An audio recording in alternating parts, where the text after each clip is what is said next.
Yo, what's going on everybody? My name is Benny Balls and I am back with another video. In today's video, I'm going to be talking about Whiterosemoxie. Vape on, you can see it in the dark. I don't really got no heart, niggas left me in the dark. Got my homie on V, keep that iron like he's Stark. If you wanna live fast, stay low and play a part. Now, Whiterosemoxie is probably one of the most underrated artists I've talked about on this series. He's an extremely versatile artist based out of Detroit, Michigan. He has just under 350,000 monthly listeners on Spotify and under 10,000 followers on Instagram. Now, he does have pretty high monthly listeners on Spotify, but I feel like he's just not talked about enough and I don't see his name or hear about him too much, so I definitely wanted to put as many people onto him as I could. He was born in Brooklyn, New York and is 19 years old. When asked how he got his name, he said, "Moxie means to get back up, and my grandpa's name was IE. He always represented getting back up to me. MO, modus operandi, is a term people use to describe the way they navigate the world. For me, MOXIE, Moxie, describes my operating mode. I'm always going to get back up. White Rose is a symbol for innocence and represents the childhood mentality that you gotta keep when making music and art. People grow up too fast. Whiterosemoxie encapsulates all that shit to me."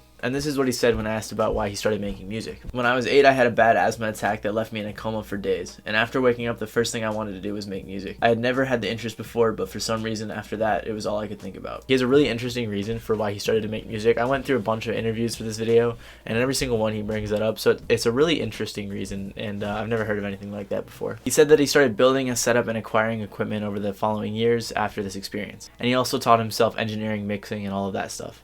Money in the dark, shorty shake, I throw that money in the dark. She was short when I took it to my part.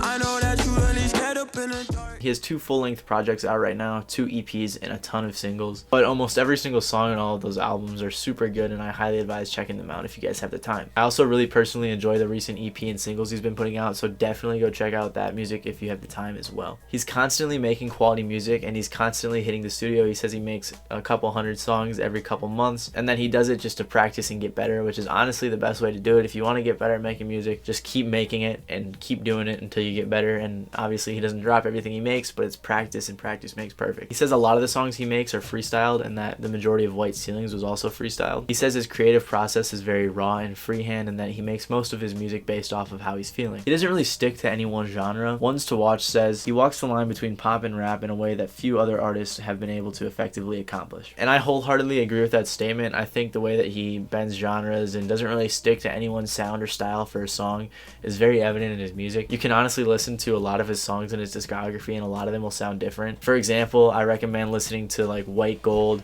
Itachi, Cambridge, Tricks, and like all those songs are super different, and that's kind of how his whole discography is. None of them really sound the same. 21 cause niggas stabbing, yeah. I know 21 niggas slatting, yeah. Needed 26 zeros to back it, yeah. Before I turn 21, I'ma have it, yeah. He says that Travis Scott is one of his biggest influences. Other big influences include Kanye West, A$AP Rocky, Juice WRLD, Queen, Bon Iver, Tame Impala, Paramore, and Panic at the Disco. When it comes to his style of music, I feel like he has a huge range, like I was saying earlier. He has music for every mood. He has hype music, sad music, chill music, happy music, and honestly music for really any occasion that you're feeling. He can spit, he can sing, and his entire catalog is full of sonic twists and turns that make all of his songs interesting and unique. And honestly, if I were you guys watching right now and you have not heard any of his music, I highly recommend not going through his entire discography, but maybe skimming through and clicking a few songs and just hearing a few seconds, seeing if you're feeling the beat and stuff like that, because honestly a lot of them are different and it's going to be hard if you don't have the time to go through the whole thing. But I do recommend checking out as much of it as you can, because I honestly really enjoy it. Got it in my pocket, tryna check Tamagotchi. I can run it up, but my demons still haunt me. I can't let no slut, mo gang bang, bang. Bitch, I'm walking bus with the same gang.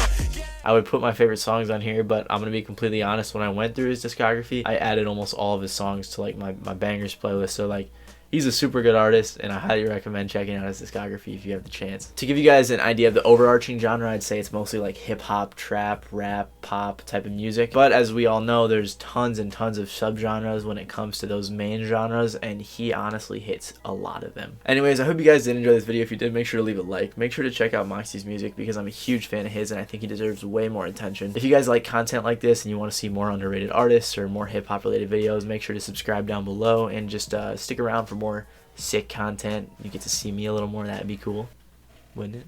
But yeah, I hope you guys enjoyed. Other than that, it's been Benny Balls, and I'll see you guys next time.